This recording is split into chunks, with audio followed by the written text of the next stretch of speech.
Hello everyone. सो आज हम लोग देखने वाले हैं कि बैकवर्डेशंस और कॉन्टेंगो का मतलब क्या है। तो पहले इसका एक डेफिनेशन जो है या फिर उसका जो एक्सप्लेनेशन है वो पढ़ लेते हैं, फिर एक सिंपल वर्ड में बता देता हूँ कि उसे याद कैसे रखना है। In a normal scenario the future price could be at a higher price than the spot due to cost of carry which is called a contango market. Contango market का मतलब क्या है ना, कि अगर मेरा फ्यूचर प्राइस मेरे spot के ऊपर रहेगा, okay, so that comes under the कॉन्टेंगो। मतलब एक सिंपल रखो, अगर मैं दो लाइन यहां पे ड्रॉ करूं सपोज, और एक लाइन मेरा रहेगा स्पॉट का और एक रहेगा फ्यूचर का, तो अगर मेरा स्पॉट ऐसे चल रहा है और मेरा फ्यूचर अगर उसको ऊपर की तरफ ब्रेक कर रहा है या फिर ऊपर की तरफ ट्रेड कर रहा है स्पॉट के, तो that comes under the कॉन्टेंगो।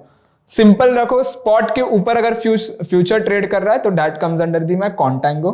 And अगर मैं बैकवर्डेशन की बात करूं तो बैकवर्डेशन क्या है, future price are lower than the spot price of the an asset, फिर market participant may expect the spot price to come down in the future, this is called a backwardation. इसका मतलब क्या है, एक simple form में, कि अगर मेरा स्पॉट प्राइस जो है सपोज 1000 पे ट्रेड कर रहा है और मेरा फ्यूचर है 999.80 पे ट्रेड कर रहा है, मतलब 20 पॉइंट का जो गैप है, फ्यूचर मेरे 20 पॉइंट नीचे ट्रेड कर रहा है स्पॉट का, मतलब उसे मैं कहूंगा कि बैकवर्डेशन है।